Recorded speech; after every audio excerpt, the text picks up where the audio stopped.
చండీగఢ్లో మాన్సాదేవి ఆలయం గర్భగుడిలో బంగారంతో చేశారన్నమాట.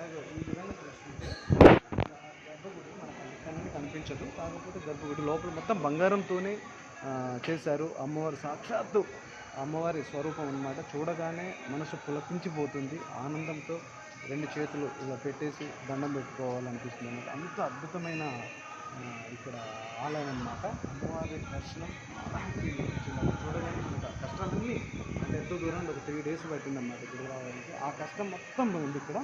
సో చాలా చాలా బాగుంది. అది నేను చూపించడానికి అవకాశం లేదు, లేకపోతే నేను చూపించేవాడిని. ఒకసారి ఇక్కడికి బాగుంది, ఒకసారి జూమ్ చేయండి. జూమ్ చాలా చాలా చాలా బాగుంది అన్నమాట చూడడానికి. అసలు రెండు కళ్ళు సరిపోవట్లేదు. అమ్మవారి కృపకటాక్షలు మనందరికీ ఉండాలని మనస్ఫూర్తిగా మీ అందరి తరపు నుండి నేను కూడా కోరుకుంటున్నాను. ఒకసారి అమ్మవారికి అది గర్భగుడి అనమాట. ఈ విధంగా సో అమ్మవారి కృపకటాక్ష అన్ని మనందరికీ కూడా లభించాలని మనస్ఫూర్తిగా జై మాత.